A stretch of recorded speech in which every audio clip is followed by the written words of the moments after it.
Bonjour, je vous retrouve aujourd'hui avec plaisir pour vous parler de la prochaine nouvelle lune du 12 avril, 2h30 en temps universel, 4h30 heure de Paris. Je vais prendre en revanche cette fois-ci les maisons en lien avec d'abord le signe solaire, donc maison 1, Bélier, où se trouve l'amas planétaire et donc la nouvelle lune, amas planétaire. Donc je vais vous partager l'écran avec la carte pour au moins que vous puissiez voir où va se situer cette nouvelle lune. Donc nouvelle lune en bélier, donc vous voyez ici, comme habituellement pour toute nouvelle lune, soleil, lune à 22 degrés du bélier, donc conjonction soleil-lune. Dans le premier signe, qui est le bélier, premier signe de la roue zodiacale. Et nous avons ici, aussi dans ce signe-là, Mercure, Vénus. Là, on ne voit pas apparaître, mais il y a aussi Chiron et l'astéroïde Eris.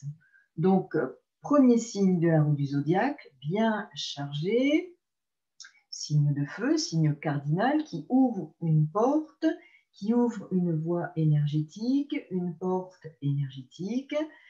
C'est effectivement le signe de l'équinoxe de printemps. C'est aussi cette nouvelle lune, la première nouvelle lune donc après Pâques. Donc c'est important en termes de symbolique de renaissance, de résurrection. En revanche, je vais y revenir parce que c'est important au regard de ce que nous vivons tous. Si j'ai choisi de ne pas évoquer plus particulièrement l'ascendant pour la France qui se situe en Verseau, même si ça a son importance, c'est parce que je souhaite prendre la maison donc de la nouvelle lune comme maison 1, maison 1 solaire, et je déclinerai en fonction de la place des planètes dans les maisons correspondantes. C'est-à-dire, par exemple, ici, Saturne, Pluton se trouve en maison 10, et ici, nous avons Mars en maison 3. Je vais revenir sur ça parce que ça a son importance dans l'approche que je souhaite faire de l'analyse de cette carte de nouvelle lune. Donc, nous avons une nouvelle lune qui est, comme toute nouvelle lune, très intéressante, mais au regard de ce qui se passe, on pourrait y voir, a priori comme ça, un élan printanier d'ouverture, un élan de grande ouverture et effectivement peut-être d'apaisement, mais je vais aborder une lecture un peu différente.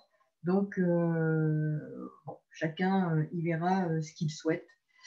En revanche, voilà, je pense que nous avons affaire effectivement à un choix qui se présente à nous, puisque la planète maîtresse de cette nouvelle lune est Mars, et que Mars se trouve en Gémeaux, signe double, qui nous offre une opportunité de deux voies. Alors, deux voies, c'est important d'y faire attention et de regarder ce que ça peut signifier. Par ailleurs, vous aurez pu aussi remarquer que nous avons un carré quasi exact entre Vénus et Pluton. Donc c'est un aspect très important dans ce contexte-là, parce que nous voyons bien que Vénus, qui est une planète qui a son importance et que vous aurez certainement remarqué depuis des mois, qui est je dirais, en souffrance à travers tout ce qu'elle symbolise, ce qu'elle représente. Donc j'y reviens souvent et d'autres astrologues aussi en parlent. Hein. Les analogies avec Vénus, hein, donc nous avons bien entendu tout le monde sentimental, le monde du partage, du lien affectif, du lien avec les autres. Nous avons aussi tout ce qui concerne le monde artistique, le monde du commerce. Donc tous ces éléments-là sont particulièrement impactés par ce que nous vivons aujourd'hui. Donc on pourrait encore développer, hein. Mais Vénus, c'est aussi tout ce qui fait notre humanité. Et nous voyons bien combien notre humanité, aujourd'hui, est en souffrance. Nous voyons aussi que cette Vénus est la planète maîtresse du signe du Taureau. Signe du Taureau dans lequel se trouve Uranus et qui correspond à la deuxième maison, deuxième signe de la roue du zodiaque et deuxième maison si on part de la maison où se trouve le soleil. Donc ici, le soleil se trouve en bélier, on considère comme la maison 1 aussi de la roue du zodiaque. Maison 1 par rapport à l'année zodiacale, puisqu'elle commence en bélier. Et nous avons en maison 2 le taureau où se trouve Uranus. Les valeurs du taureau, les valeurs liées à l'humanité, la Terre, au monde de notre consommation, de notre rapport à la Terre, notre rapport à Gaïa, sont ici et à nos valeurs. La question des valeurs, de nos propres valeurs, sont complètement remises en question. Donc nous voyons bien là que cette année zodiacale, cette année astrologique qui commence plus particulièrement avec cette nouvelle lune, juste après l'équinoxe de printemps, a une importance particulière parce qu'en plus de maître planétaire du bélier, se trouve en Gémeaux, et qu'en Gémeaux, il offre, là, dans cette maison 3, par ailleurs, deux options. Quelle option allons-nous choisir? Il s'agit bien d'un choix. Quel choix nous appartient? Et sur quoi sera-t-il fondé? Je vais aller un peu plus loin par rapport à la place du bélier qui est en lien avec la tête. Et que nos actions, avant d'être agies, avant d'être matérialisées, avant d'être concrétisées, nous avons ici un beau trigone entre effectivement Mars et Jupiter, je vais y revenir, mais avant d'être concrétisé, on avait aussi un trigone auparavant avec Mars et Saturne. Ces actions passent d'abord par notre mental. Donc, que faisons-nous de notre mental, de nos pensées? Comment y prenons-nous garde pour que les réalisations qui en émanent soient des réalisations qui soient conformes à des valeurs, hein, nous sommes avec Vénus, avec le taureau, Uranus, à des valeurs qui soient dignes de notre humanité. Donc nous devons être vigilants particulièrement à cette croisée des chemins qui s'offre à nous d'un point de vue symbolique et qui peut se matérialiser, se concrétiser dans nos vies respectives. Donc nous avons là une nouvelle lune qui engage un nouveau cycle, mais un véritable nouveau cycle à tous les niveaux. Donc il est important d'être vigilant. Alors effectivement, là, nous avons la date de Pâques est fixée au premier dimanche après la première pleine lune, donc qui suit donc le 21 mars, donc après le 28 mars. Cette année, en conséquence, c'est le 4 avril. Et la nouvelle lune, donc du 12 avril, est empreinte de ces énergies de résurrection. Donc la symbolique est très forte et très liée au symbole astrologique. Et ce qui est à noter, c'est qu'il ne s'agit pas de la crucifixion. Nous sommes bien sûr la résurrection, ces énergies de résurrection. C'est essentiel car le Christ revient en gloire. Nous ne sommes pas là sur une fin, mais sur un début et un autre plan énergétique qui s'est engagé, d'où le combat qui est mené, car la carte du ciel n'est que le révélateur de nos combats intérieurs qui se manifestent dans le monde qui nous entoure. Donc nous sommes face à nos combats intérieurs qui prennent forme, qui prennent corps, qui prennent naissance. Alors nous avons ici la lune, nouvelle lune, qui parle de gestation et de naissance, dans ce premier signe-là du zodiaque, qui aussi est la manifestation de notre individualité dans ce premier signe individuel du zodiaque.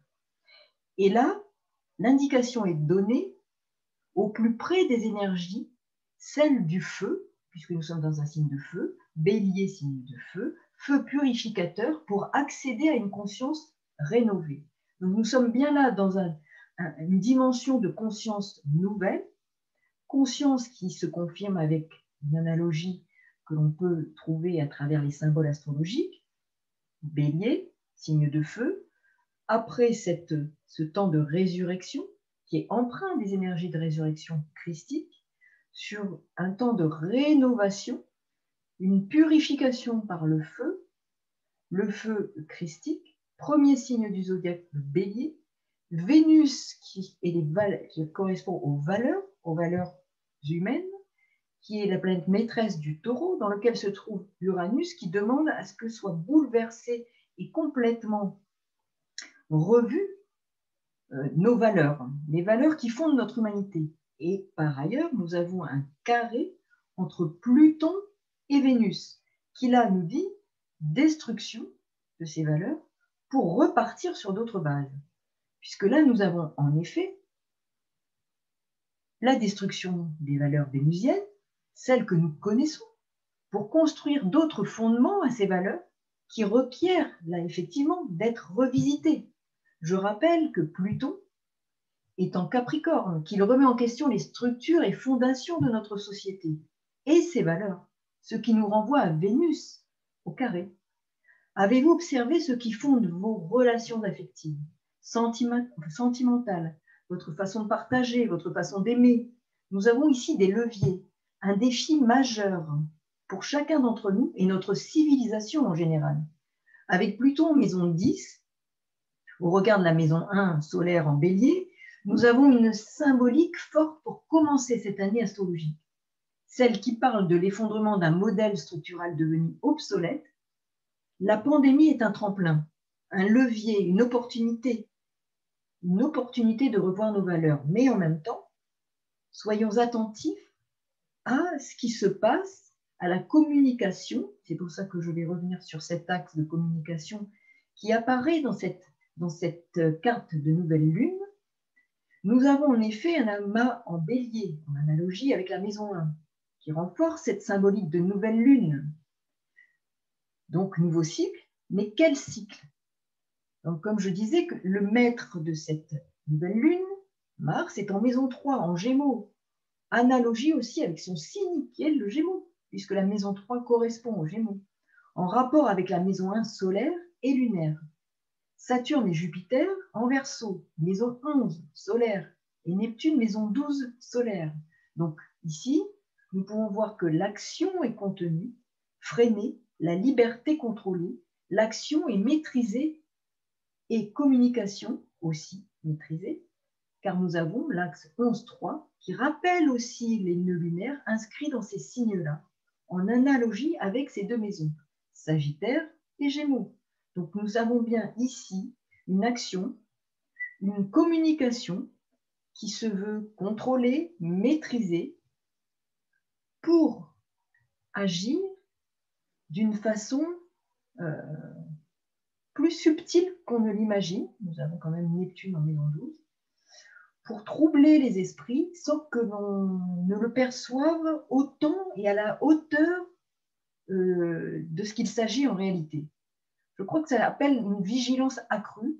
Pourrons-nous être suffisamment vigilants pour comprendre le stratagème, les stratégies utilisées en termes de communication pour accéder et pour nous permettre justement d'être pris dans les filets, les raies du filet, ou alors aurons-nous la conscience de ce qui se passe? Et c'est là que je parle de choix, avec ce Mars en Gémeaux qui agit, mais qui aussi est dans ce signe double. Alors, il peut être question de duplicité, mais aussi d'une voie double de compréhension de ce qui peut se passer. N'oublions pas que c'est un signe du mental et de l'intellect surtout. Nous avons en bélier Mercure qui est installé là aussi pour cette nouvelle lune. Que va-t-il nous permettre de comprendre et d'identifier? Mercure est ici au carré de Saturne, au sextile, pardon, de Saturne. Donc, qu'est-ce que ça peut nous permettre d'essayer de comprendre, d'essayer d'identifier, de rechercher la vérité? Parce que Saturne, c'est aussi l'authenticité, la vérité. Là, nous avons un sextile avec Mercure. Mercure, maître de Mars et de cette maison 3 en Gémeaux. L'action, il pourrait nous être proposé de comprendre ce qui est caché derrière cette action, de comprendre ce qui est à identifier, à rechercher comme vérité à travers ce qui se passe.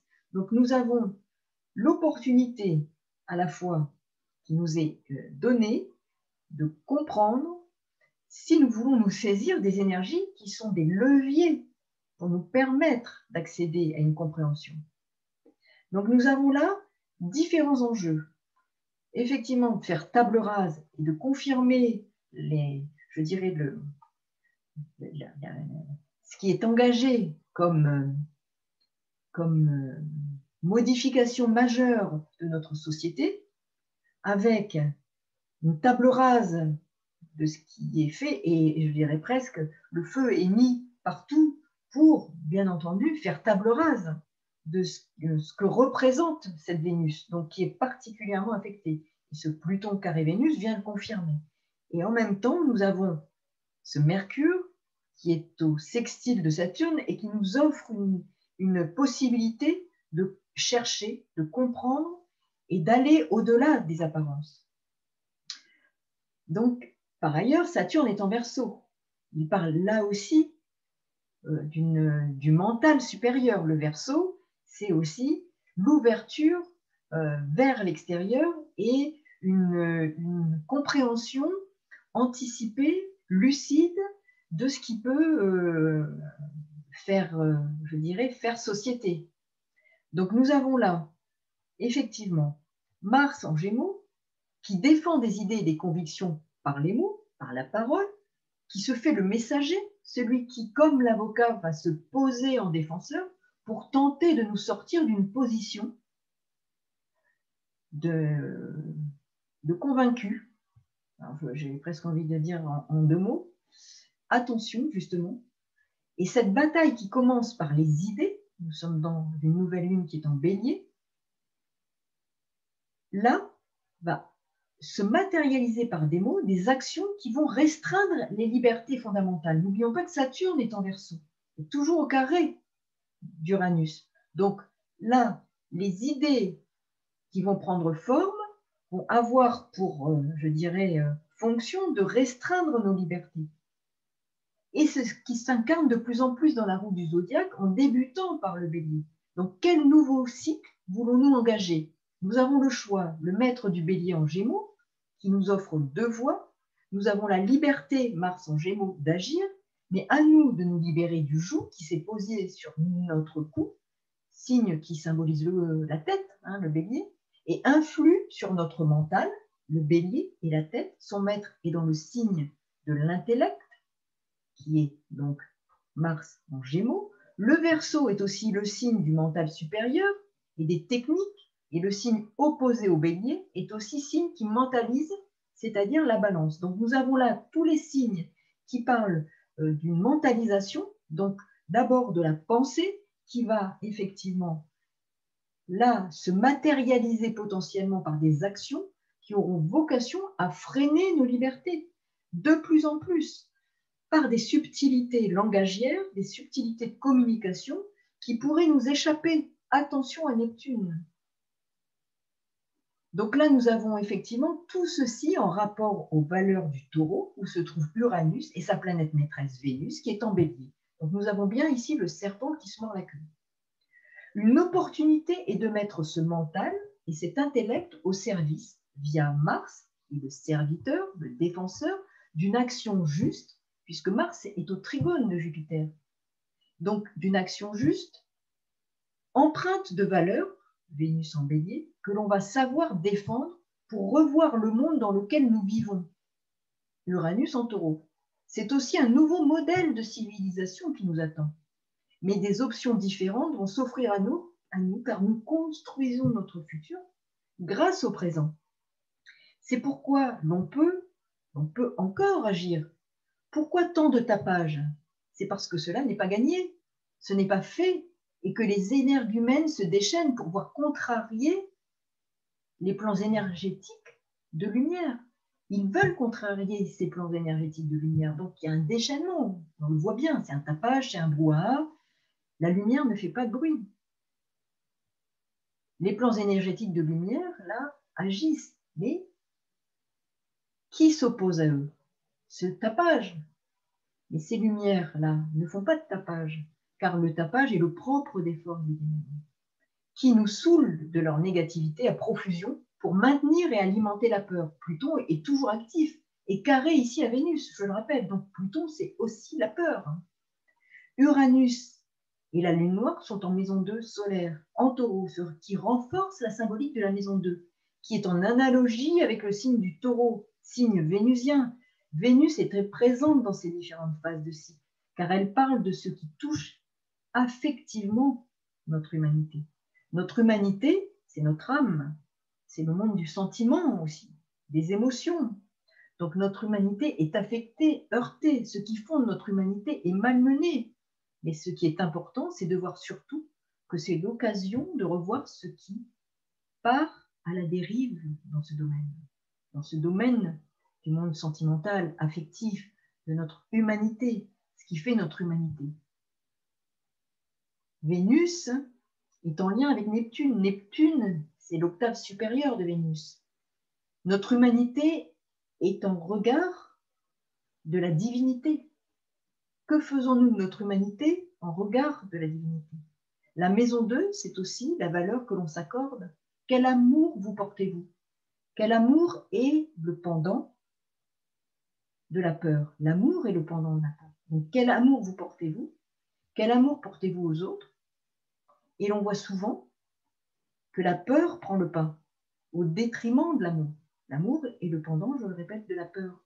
La peur qui est diffusée en dose massive pour nous intoxiquer la conscience humaine. L'amour est le plus grand rempart contre la peur. Il est notre allié. Les pensées, croyances nourrissent les corps subtils. Et si elles sont négatives, elles génèrent autour de nous des vibrations basses et toxiques. Les liens fluidiques qui nous unissent sont aussi de mauvaise qualité. Et l'on revient sur le partage avec Vénus et les liens qui sont les liens affectifs que l'on entretient avec les autres, les liens d'amour.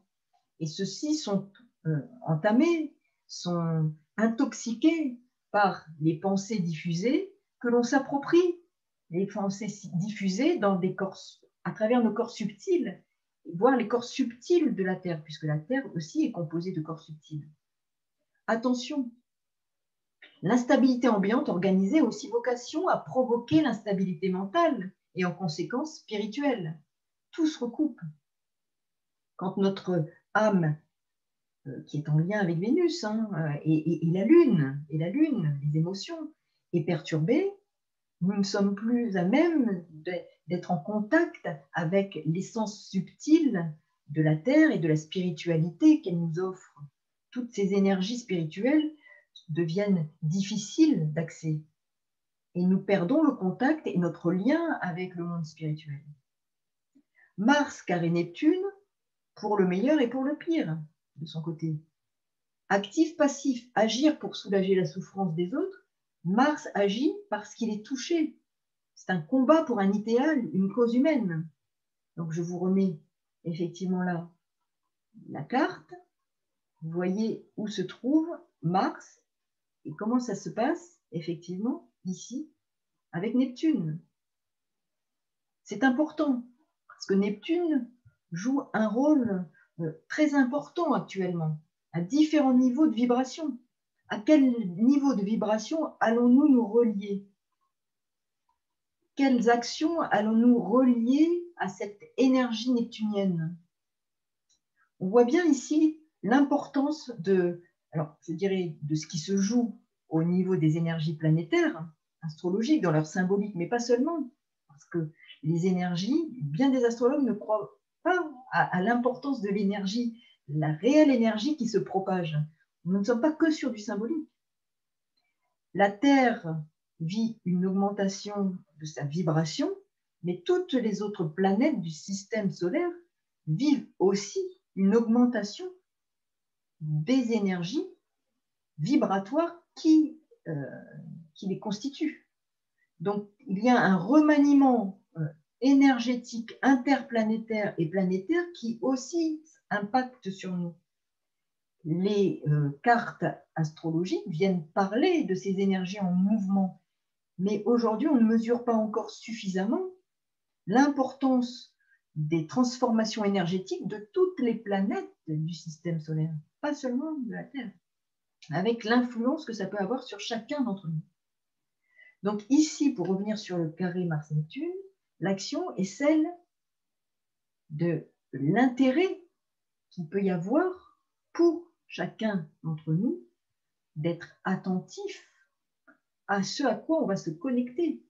Des actions connectées au monde des illusions, peut-être, en lien avec une transmission d'une communication qui est empreinte d'illusion.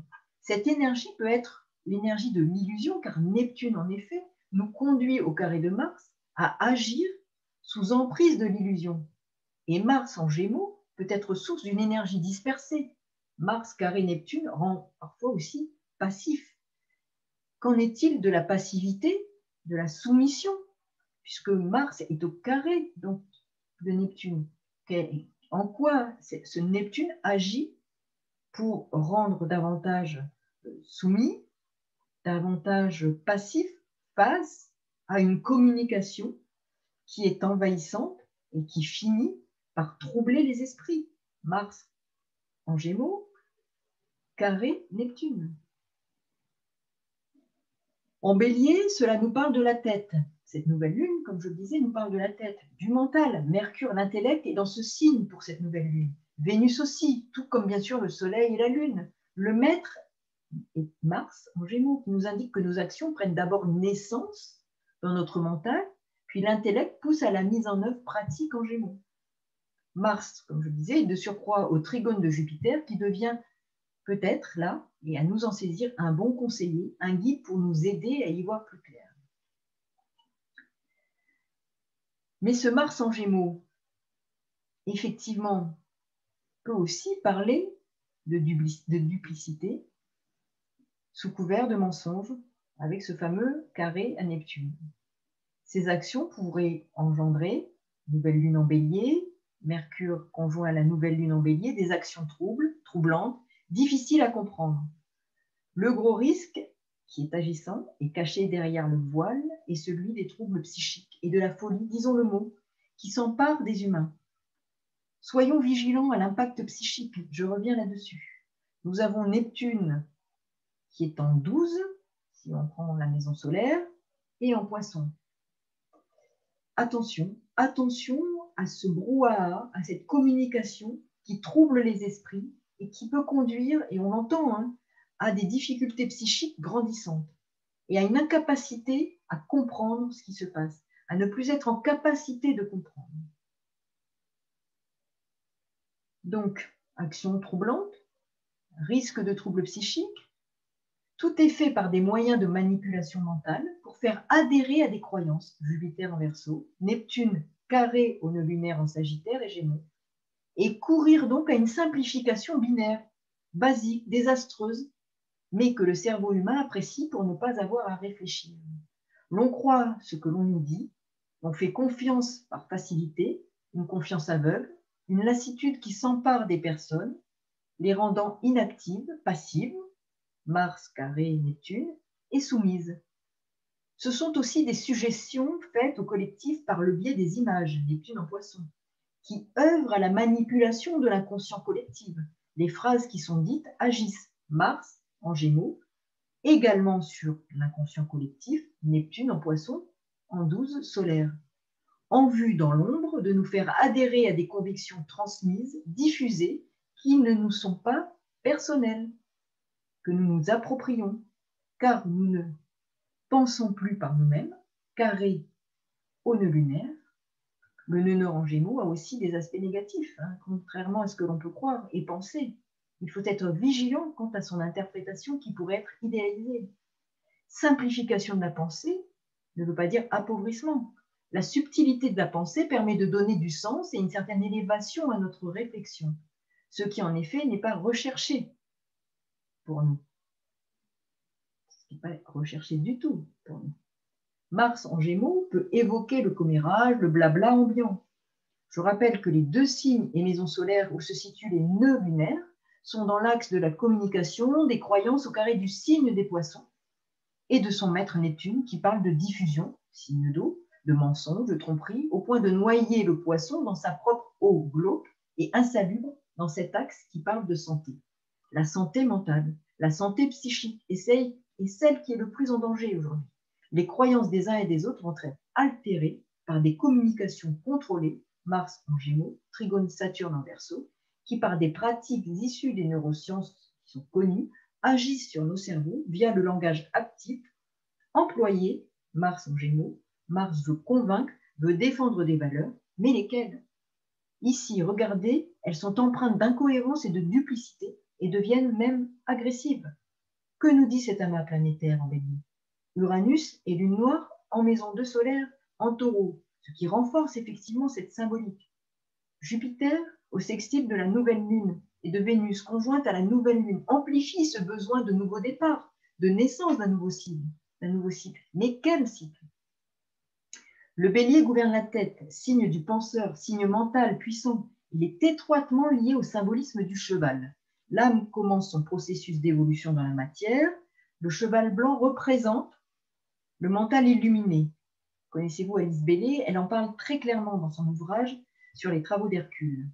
Le cheval blanc représente le mental illuminé. C'est pourquoi dans l'Apocalypse de Jean, le Christ monte un cheval blanc.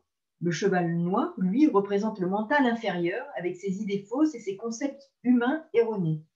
Quel axe allons-nous suivre à titre individuel? Mars, chez vous, va-t-il agir pour le combat juste dans la direction proposée par le maître du Sagittaire, Jupiter, au sextile de cette nouvelle lune en Bélier, pour vous conduire sous la direction de sa pensée, Mars en Gémeaux, vers le bon combat qui nous élève à l'image du Sagittaire et de sa flèche? Et ainsi commence ce printemps avec cet amas planétaire, le travail sur le plan mental qui est à l'origine de toute action. Ici, il va s'agir de notre pouvoir d'agir de façon juste, sage et réfléchie et de prendre une position de guerrier, de héros au service de la lumière, du bon combat.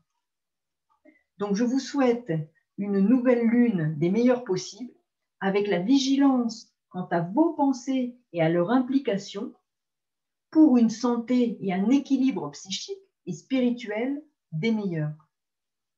À très bientôt, bon courage et je vous souhaite encore une très belle nouvelle lune.